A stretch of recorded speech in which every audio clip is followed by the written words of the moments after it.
السلام عليكم ورحمة الله. بسم الله الرحمن الرحيم. الحمد لله رب العالمين. الصلاة والسلام على أشرف المرسلين وعلى آله وصحبه أجمعين. أما بعد. ആമുഖം. 1924 രൂപീകൃതമായ സമസ്ത കേരള ജംഇയ്യത്തുൽ ഉലമ ഈ നൂറ്റാണ്ടുകാലം നമ്മുടെ സമൂഹത്തിനും മതത്തിനും ജനവിഭാഗങ്ങൾക്കും അനവധിയായ സംഭാവനകൾ നൽകിക്കൊണ്ടിരിക്കുന്നു. മതവിശ്വാസത്തിന്റെ അടിസ്ഥാനത്തിൽ നാം മുന്നോട്ടു പോകുമ്പോഴും സാമൂഹിക നീതിയും വിദ്യാഭ്യാസവും കാത്തുസൂക്ഷിക്കാനുള്ള ഒരു ബലമാകുന്നു ഈ സംഘടന. ഉലമ ആക്ടിവിസത്തിന്റെ പ്രധാന നേട്ടങ്ങൾ പലതുണ്ട്. മതവിശ്വാസവും പാരമ്പര്യവും സംരക്ഷിക്കൽ. സമസ്തയുടെ പ്രധാന ലക്ഷ്യങ്ങളിലൊന്ന് മതവിശ്വാസത്തിന്റെ പാരമ്പര്യം സംരക്ഷിക്കുക എന്നതാണ്. ഒരു നൂറ്റാണ്ടുകാലമായി ഇസ്ലാമിക വിശ്വാസങ്ങളും പരമ്പരാഗത മൂല്യങ്ങളും സംരക്ഷിക്കുന്നതിൽ സമസ്ത ഉലമകൾ നിർണായക പങ്കുവഹിച്ചു. വിദ്യാഭ്യാസവും ധാർമ്മികതയും. സമസ്ത കേരള ജംഇയ്യത്തുൽ ഉലമ ഇസ്ലാമിക വിദ്യാഭ്യാസം പ്രോത്സാഹിപ്പിക്കുകയും ധാർമ്മികവും സുവിശാലമായ സമൂഹം സൃഷ്ടിക്കുവാൻ പ്രചോദിപ്പിക്കുകയും ചെയ്തു. മദ്രസകളുടെ സ്ഥാപനം, മദ്രസ വിദ്യാഭ്യാസത്തിന്റെ പരിപോഷണം, വിദ്യാർത്ഥികൾക്ക് മാർഗനിർദ്ദേശങ്ങൾ എന്നിവയിലൂടെ അവർ മികച്ച അധ്യാപകർ ആയിത്തീർന്നുവെന്ന് നാം സാക്ഷി. സാമൂഹിക നീതിയും സേവനവും. ഉലമകൾ സമൂഹത്തിലെ വിവിധ വിഭാഗങ്ങൾക്ക് വേണ്ടി പ്രവർത്തിക്കുകയാണ്. ദരിദ്രരും നിരാലംബരുമായ മനുഷ്യർക്കായി സേവനങ്ങൾ നടത്തുന്നതിലൂടെ അവർ ഇസ്ലാമിക സ്നേഹവും സഹാനുഭൂതിയും പ്രദർശിപ്പിച്ചു. സമകാലിക പ്രശ്നങ്ങൾക്കും ചിന്തകൾക്കുമുള്ള പ്രതികരണം. നൂറ്റാണ്ടുകാലത്ത് ഉലമകൾ സമകാലിക പ്രശ്നങ്ങളെ എങ്ങനെ നേരിടണമെന്നതിൽ ഒരു സമഗ്രവും ആധികാരികവുമായ മാർഗനിർദ്ദേശങ്ങൾ നൽകി. അവർ കാലത്തിനനുസരിച്ച് ഇസ്ലാമിക ചിന്തകളെ പരിഷ്കരിക്കുകയും മതത്തിന്റെ അടിസ്ഥാന മൂല്യങ്ങളെ സംരക്ഷിക്കുകയും ചെയ്തു. ഉത്ഭവം. 1924 ഐക്യസംഘത്തിന്റെ ആഭിമുഖ്യത്തിൽ രൂപം കൊണ്ട ജംഇയ്യത്തുൽ ഉലമയുടെ നവീനാശയ പ്രചാരണം സുന്നി പണ്ഡിതന്മാരെ സംഘടിക്കാൻ നിർബന്ധിതരാക്കി. പണ്ഡിതന്മാരുടെയും സാധാരണക്കാരുടെയും ആശാകേന്ദ്രമായിരുന്ന വരക്കൽ അബ്ദുറഹ്മാൻ ബാലവി മുല്ലക്കോയ തങ്ങൾ മഹാപണ്ഡിതനും വാഗ്മിയും അറബി സാഹിത്യകാരനും ഗ്രന്ഥകാരനുമായിരുന്ന പാങ്ങിൽ അഹമ്മദ് കുട്ടി മുസ്ലിയാരും മറ്റുമായി ഇക്കാര്യം ഗൗരവമായി ചർച്ച നടത്തി. തങ്ങളുടെ നിർദ്ദേശപ്രകാരം കോഴിക്കോട് കുറ്റിച്ചിറ ജുമാ മസ്ജിദിൽ 1925 സുന്നി ഉലമാക്കളും നേതാക്കളും ഒത്തുചേർന്ന് കേരള ജംഇയ്യത്തുൽ ഉലമ എന്ന പേരിൽ തന്നെ ഒരു പണ്ഡിത സംഘടന രൂപം നൽകി. KP മുഹമ്മദ് മീരാൻ മുസ്ലിയാർ പ്രസിഡന്റും പാറുൽ ഹുസൈൻ സാഹിബ് സെക്രട്ടറിയുമായ ഒരു അഡ്ഹോക് കമ്മിറ്റിയെ ആ യോഗം തിരഞ്ഞെടുത്തു. വിപുലമായ പണ്ഡിത യോഗം വിളിച്ചു ചേർത്ത് പണ്ഡിത സഭ രൂപീകരിക്കുകയായിരുന്നു കമ്മിറ്റിയുടെ ദൗത്യം. അതേ വർഷം സംഘടനയുടെ ശ്രമഫലമായി കോഴിക്കോട്, ചാലിയം, എടവണ്ണ എന്നിവിടങ്ങളിൽ സുന്നി സമ്മേളനങ്ങൾ നടന്നു. ദർസുകളും ഖാദി പദവികളും കൈയാളിയിരുന്ന ജനങ്ങളെ വാളുകൾ പറഞ്ഞ് സത്യപന്ഥാവിൽ നയിക്കുന്ന തഖ്വയും പാണ്ഡിത്യവും നിറഞ്ഞ സൂക്ഷ്മതയുള്ള ധാരാളം മഹാന്മാർ അക്കാലത്തുണ്ടായിരുന്നു. അവയിതൊന്നും അറിയാതെ അവരുടേതായ മേഖലകളിൽ സജീവമായി കഴിഞ്ഞുകൂടുകയായിരുന്നു. അത് മനസ്സിലാക്കി സംഘാടകരിൽ പ്രധാനികളായ പാങ്ങിൽ അഹമ്മദ് കുട്ടി മുസ്ലിയാർ, പാറുൽ ഹുസൈൻ സാഹിബ്, മീരാൻ മുസ്ലിയാർ എന്നിവർ ഇവരെ നേരിൽ കാണാനായി ഇറങ്ങി പുറപ്പെട്ടു. ഗതാഗത സൗകര്യം വേണ്ടതുപോലെ ഇല്ലാത്ത അക്കാലത്ത് നാഴികകൾ താണ്ടിയായിരുന്നു പ്രഗത്ഭമതികളായ ആലിമീങ്ങളെയും സാദാത്തുക്കളെയും അവർ നേരിൽ കണ്ട് സംഘടിതമായ പ്രവർത്തനത്തിന്റെ ആവശ്യകത ബോധ്യപ്പെടുത്തിയത്. അവരുടെയൊക്കെ ശ്രമഫലമായി 1926 വരക്കൽ മുല്ലക്കോയ തങ്ങൾ അവരുടെ സാന്നിധ്യത്തിൽ കോഴിക്കോട് ടൗൺ ഹാളിൽ കേരളത്തിന്റെ നാനാഭാഗത്തു നിന്നും വന്നെത്തിയ ഉന്നത പണ്ഡിതർ ഒത്തുചേർന്നു. ആ യോഗത്തിലാണ് സമസ്ത കേരള ജംഇയ്യത്തുൽ ഉലമ രൂപീകരിക്കുന്നത്. കോഴിക്കോട് ഖാദി സയ്യിദ് ശിഹാബുദ്ദീൻ ചെറുകുഞ്ഞിക്കോയ തങ്ങളായിരുന്നു യോഗത്തിൽ അധ്യക്ഷത വഹിച്ചത്. സയ്യിദ് അബ്ദുറഹ്മാൻ ബാലവി മുല്ലക്കോയ തങ്ങൾ പുതിയങ്ങാടി വരക്കൽ പ്രസിഡന്റായും PV മുഹമ്മദ് മുസ്ലിയാർ സെക്രട്ടറിയായും തിരഞ്ഞെടുത്ത കമ്മിറ്റി അന്ന് നിലവിൽ വന്നു. വൈസ് പ്രസിഡന്റുമാരായി പാങ്ങിൽ AP അഹമ്മദ് കുട്ടി Musliyar, Valakkulam K Muhammad Abdul Bari Musliyar, Mankada Pallippuram KM Abdul Khadir Musliyar, PK Muhammad Meeran Musliyar എന്നിവരും ജോയിന്റ് സെക്രട്ടറിമാരായി ജർമ്മൻ അഹമ്മദ് മുസ്ലിയാർ, വാഴക്കാട് മുഹമ്മദ് മുസ്ലിയാർ എന്നിവരും തിരഞ്ഞെടുക്കപ്പെട്ടു. 1926 അംഗീകരിക്കുകയും 1934 രജിസ്റ്റർ ചെയ്യുകയും ചെയ്തു. സമ്മേളനങ്ങൾ. ഒന്നാം സമ്മേളനം 1927 ഫെബ്രുവരി 7 സമസ്തയുടെ 1-ാം വാർഷിക സമ്മേളനം. പ്രഥമ സെക്രട്ടറിയായ പാങ്ങിൽ അഹമ്മദ് മുസ്ലിയാരുടെ കർമ്മമണ്ഡലമായ താനൂരിൽ വെച്ചാണ് സമ്മേളനം നടന്നത്. മൗലാന അൽഹാജ് ലിയാഉദ്ദീൻ ഹസ്രത്താണ് അധ്യക്ഷൻ. കോഴിക്കോടും കണ്ണൂരും കേന്ദ്രമായി മുന്നേറുന്ന ഖാദിയാനികൾ, പിഴച്ച ത്വരീഖത്ത് എന്നിവർക്കുള്ള താക്കീതാണ് പ്രസ്തുത സമ്മേളനം. രണ്ടാം സമ്മേളനം 1927 ഡിസംബർ 31 വള്ളുവനാട് താലൂക്കിലെ നെല്ലായി അംശത്തിലെ മോളൂരിലാണ് രണ്ടാം സമ്മേളനം. പാങ്ങിൽ അഹമ്മദ് മുസ്ലിയാരായിരുന്നു അധ്യക്ഷൻ.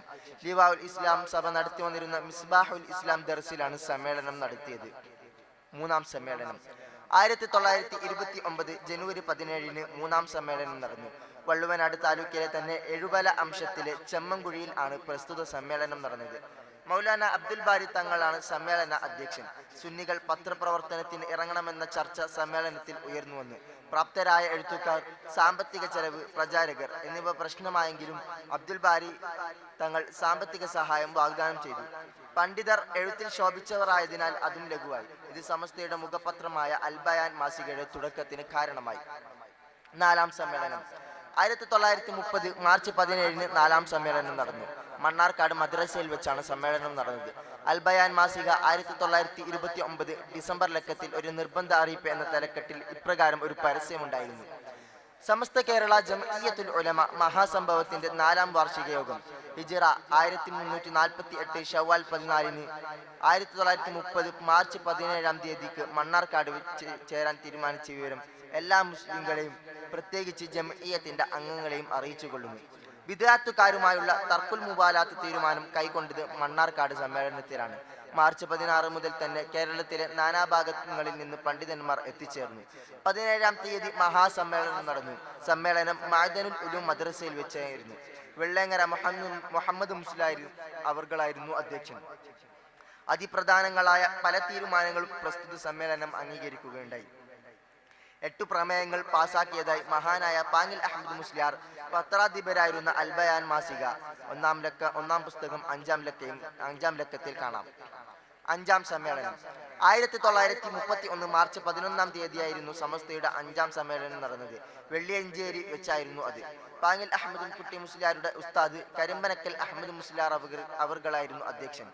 വെള്ളിയഞ്ചേരി പഴയകാല ദർസിന്റെയും പണ്ഡിതന്മാരുടെയും നാടായിരുന്നു. അതുകൊണ്ട് തന്നെ കരിമ്പനക്കൽ അഹമ്മദ് മുസ്ലിയാരാണ് അധ്യക്ഷനെന്നത് നാട്ടുകാരെ കോൾമേർ കൊള്ളിച്ചു. വെള്ളിയഞ്ചേരി സമ്മേളനം നടക്കുമ്പോൾ സ്ഥാപക നേതാവ് ഒരക്കൽ മുല്ലക്കോയ തങ്ങൾ രോഗബാധിതനായി കിടപ്പിലായിരുന്നു. നേതാക്കൾ പലരും ആ മഹാനെ സന്ദർശിച്ച ശേഷമായിരുന്നു സമ്മേളനത്തിനെത്തിയത്. മറ്റു പല സമ്മേളനങ്ങളെപ്പോലെ പ്രസ്തുത സമ്മേളനത്തിലും മുല്ലക്കോയ തങ്ങൾ നേരിട്ട് ഹാജരായിരുന്നില്ല. സമ്മേളന വിജയത്തിനായി പുതിയങ്ങാടി വീട്ടിലിരുന്ന് പ്രാർത്ഥിക്കുകയും നേതൃത്വം നൽകുകയുമായിരുന്നു പതിവ്. വരക്കൽ മുല്ലക്കോയ തങ്ങളുടെ വിയോഗത്തോടെ സമസ്തയുടെ പ്രസിഡന്റ് സ്ഥാനം പാങ്ങിൽ അഹമ്മദ് കുട്ടി മുസ്ലിയാർ ഏറ്റെടുക്കുകയായിരുന്നു. പി മുഹമ്മദ് മുസ്ലിയാരായിരുന്നു തുടർന്ന് സെക്രട്ടറിയായി തിരഞ്ഞെടുക്കപ്പെട്ടത്. 6ാം സമ്മേളനം ഫറൂഖിൽ ചേർന്ന സമസ്തയുടെ 6ാം സമ്മേളനം പലതും കൊണ്ട് ചരിത്ര പ്രസിദ്ധമാണ്. 1933 മാർച്ച് 5-നായിരുന്നു അത്. ഫറൂഖ് സമ്മേളനം മുടക്കാൻ തൽപര കക്ഷികൾ നിയമത്തിന്റെ പഴുതു തേടിയത് പാഴായി. ഫറൂഖിൽ സമ്മേളനം നിശ്ചയിച്ച് പ്രചാരണം മൂർധന്യത്തിലെത്തുമ്പോഴാണ് അവർ കോഴിക്കോട്ടെ KK പോക്കർ വക്കീൽ മുഖേന സമ്മേളനാധ്യക്ഷൻ അഹമ്മദ് കോയ ഷാലിയാത്തിക്ക് ഒരു വക്കീൽ നോട്ടീസ് അയച്ച് സമ്മേളനം തടയാൻ ശ്രമിക്കുന്നത്. മേൽപ്പറഞ്ഞ വക്കീൽ നോട്ടീസ് യഥാർത്ഥത്തിൽ ഓലപ്പാമ്പായിരുന്നു. സമസ്ത കേരള ജംഇയ്യത്തുൽ ഉലമ യോഗം നടത്തരുതെന്ന് പറയാൻ കേരള ജംഇയ്യത്തുൽ ഉലമയ്ക്ക് എന്ത് അധികാരമാണുള്ളത്? സമസ്ത എന്ന പദം മുമ്പിൽ ഉള്ളത് കണക്കിലെടുക്കാതെ കേരള ജംഇയ്യത്തുൽ ഉലമയുടെ യോഗം നടത്താൻ പാടില്ലെന്ന് വക്കീൽ നോട്ടീസിൽ 2 സ്ഥലത്ത് പ്രസ്താവിച്ചത് യാഥാസ്ഥിതികന്മാരായ പണ്ഡിതന്മാർ പേടിച്ച് പിന്മാറട്ടെ എന്ന വ്യാമോഹത്താൽ മാത്രമാണെന്ന് ഗ്രഹിക്കാവുന്നതാണ്. ഷാലിയാത്തിയുടെ നേതൃത്വത്തിലുള്ള പണ്ഡിത സമൂഹം നോട്ടീസ് വകവെക്കാതെ സമ്മേളന പ്രവർത്തനവുമായി മുന്നോട്ട് നീങ്ങി. കേരള ജംഇയ്യത്തുൽ ഉലമയുടെ പേരിലും ആഭിമുഖ്യത്തിലും യോഗം ചേരുന്നില്ലെന്ന് സമസ്ത കേരള ജംഇയ്യത്തുൽ ഉലമ എന്ന പേരിൽ പ്രവർത്തിക്കുകയും 5 വാർഷിക സമ്മേളനങ്ങൾ നടത്തുകയും ചെയ്ത സ്വന്തം വ്യക്തിത്വമുള്ള സംഘടനയുടെ പേരിലാണ് യോഗം നടന്നതെന്നും മറുപടി കൊടുത്തപ്പോൾ പരാതിക്കാർ പിൻവാങ്ങി. സമ്മേളനം സാവേശം നടത്തുകയും ചരിത്ര പ്രസിദ്ധമായ ഈ സമ്മേളനത്തിൽ ശ്രദ്ധേയമായ 15 പ്രമേയങ്ങൾ അവതരിപ്പിക്കുകയും 30കളുടെ തുടക്കത്തിൽ പ്രസ്ഥാനത്തിനെതിരെ നടന്ന പ്രചാരവേലകളുടെ വൈപുല്യം കാണിക്കുന്നതാണ് ഈ പ്രമേയങ്ങൾ. 6ാം സമ്മേളനത്തിന് ശേഷം താനൂരിലും കോഴിക്കോട്ടും മറ്റുമായി വാർഷിക സമ്മേളനങ്ങൾ നടന്നിരുന്നുവെങ്കിലും അവയുടെ റെക്കോർഡുകൾ ലഭ്യമല്ല. 1945 കാര്യവട്ടത്ത് ചേർന്ന സമ്മേളനം മുതൽ മാത്രമാണ് റെക്കോർഡുകൾ ലഭിച്ചിട്ടുള്ളത്. അതിന്റെ ചരിത്രം പിന്നീട് വിവരിക്കാം. ആ കാലയളവിൽ സ്ഥിരമായി ഓഫീസ് ഉണ്ടായിരുന്നില്ലെന്നാണ് വാസ്തവം. 16-ാം സമ്മേളനം കാര്യവട്ടത്ത് 1945 മെയ് 27, 28 എന്നീ തീയതികളിൽ സമ്മേളനം നടന്നു. മൗലാന ഖുതുബി മുഹമ്മദ് മുസ്ലിയാറായിരുന്നു അധ്യക്ഷൻ.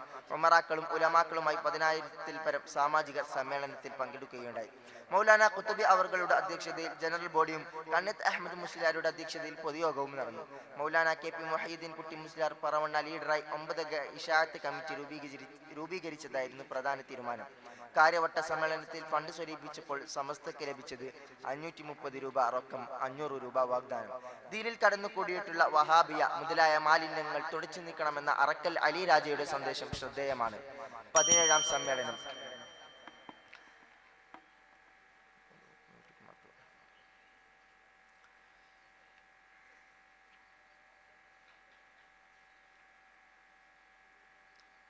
ഉപസംഹാരം. സമസ്ത കേരള ജംഇയ്യത്തുൽ ഉലമയുടെ 100-ാം വാർഷികം നാം ആഘോഷിക്കുന്നു. ഒരു നൂറ്റാണ്ട് കാലത്തെ ആക്ടിവിസം, ആത്മാർത്ഥത, സമൂഹത്തിന് നൽകിയ സേവനങ്ങൾ എന്നിവയ്ക്ക് നാം സാക്ഷിയാകുന്നു. സമസ്തയുടെ യാത്ര ഒരു പ്രചോദനമാണ്. അവരുടെ നേട്ടങ്ങൾ, ചൈതന്യവത്തായ മുസ്ലിം സമൂഹത്തിനായി അവർ കാഴ്ചവെച്ചിട്ടുള്ള ആകർഷണീയമായ ദിശാബോധം അനന്തകാലത്തേക്കും നമ്മെ പ്രചോദിപ്പിക്കട്ടെ.